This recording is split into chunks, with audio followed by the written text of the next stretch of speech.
Bueno, sean bienvenidos a su clase de inglés. En este caso, el tema será Second Conditional y por supuesto también habla Review of Zero and First Conditionals. ¿Qué es el segundo condicional? Bueno, lo usamos cuando queremos hablar acerca de situaciones irreales o imaginarias en el presente. Y tenemos aquí la sintaxis. De nueva cuenta la estamos separando en las tres formas, que sería la afirmativa, negativa e interrogativa, y la sintaxis es la siguiente.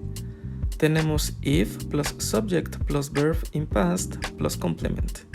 Subject plus could plus verb base plus complement. Y bueno, eso fue lo del afirmativo. Revisemos, es muy importante ver cuáles son las partes de esta sintaxis, porque cuando estamos hablando de condicionales, recuerden que están hechos de dos enunciados.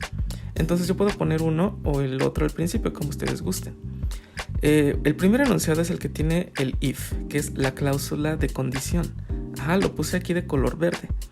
Entonces, como estamos hablando de segundo condicional, tiene que estar en pasado simple, por eso el verbo pues tiene que estar en pasado. Y es muy importante que pongamos la coma que está ahí en medio. Si yo empiezo con el if, tengo que ponerle una coma para continuar con el siguiente enunciado, que ya tiene el would, y debe utilizar el verbo en su forma base. Si yo lo deseara cambiar de lugar, es decir, que primero pusiera el enunciado que tiene el would, la coma ya no iría. Porque el if, que es la cláusula de condición, quedaría en medio. Ahorita en los ejemplos que veamos, pues lo vamos a ver de una manera mejor. Y luego el negativo es exactamente lo mismo que el afirmativo, pero le estoy agregando no solamente el negativo, que es el not, sino que como estoy hablando en pasado simple, debo ponerle un auxiliar, que como ya sabemos es el auxiliar did. Entonces puedo decir did not o puedo decir didn't en su contracción. Lo mismo con el would, puedo decir would not o puedo decir wouldn't, que es su contracción. Y en el interrogativo, pues bueno, recuerden que tenemos que cambiar de lugar mi auxiliar. En este caso yo decidí poner en la sintaxis con would, empezar con eso, sería would, luego el sujeto, después el verbo en su forma base y el complemento. Y después seguimos con el otro enunciado que ya tiene la cláusula de condición, que es el if.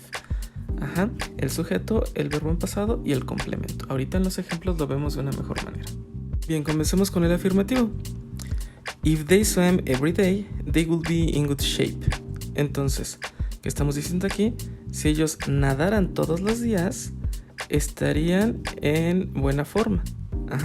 Entonces, de nuevo, hay que notar que tenemos la coma. Aquí, en los demás ejemplos, sí decidí hacer algunos cambios también. Entonces, ahorita vemos qué es lo que ocurre. En el segundo, if Christian were taller, he would have more self-esteem. Entonces, aquí de nuevo tengo la coma porque estoy empezando con el if. Y aquí es importante que notemos que estoy usando el verbo to be. Ahora aquí todos podríamos decir, Christian es él, Christian es tercera persona, lo cual es correcto. Entonces, ¿por qué estamos usando were en lugar de was? Pues bueno, de hecho, es mejor usar el were. Aunque estemos hablando de singular en tercera persona o con la primera persona, que es I, hay que evitar usar was y en lugar de eso hay que usar were porque es segundo condicional. Aquí es perfectamente correcto que nosotros usemos el were.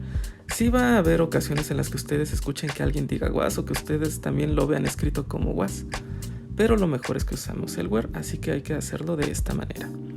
Bien, continuemos. If Claudia cooked well, she will delight everybody. De nuevo tenemos ahí una coma. Ahora, ¿qué va a pasar en los otros dos ejemplos que puse aquí?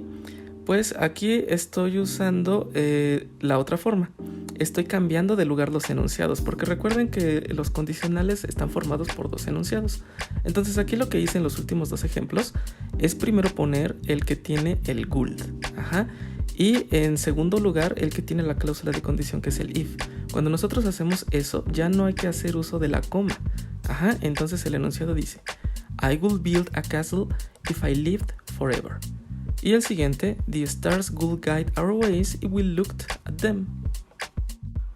Bien, enseguida tenemos el negativo. Recordemos que estamos haciendo uso de los mismos ejemplos, únicamente los estamos cambiando al negativo, es decir, les estamos agregando el not.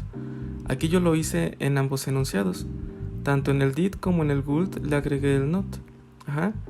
Pero ustedes pueden hacerlo únicamente en uno de los enunciados, dependiendo de lo que quieran decir. El negativo no es forzoso que esté en ambos, puede estar nada más en uno. Y bueno, también recordemos que uno de nuestros enunciados tiene verbo to be, entonces ese no usa auxiliar did porque es verbo to be y es una forma diferente. Bueno, vayamos a ellos. If they did not swim every day, they would not be in good shape. If Christian were not taller, he would not have more self-esteem. If Claudia did not cook well, she would not delight everybody. I would not build a castle if I did not live forever. The stars would not guide our ways if we did not look at them. Continuamos con el interrogativo. Recordemos una vez más que aquí puedo cambiar de lugar.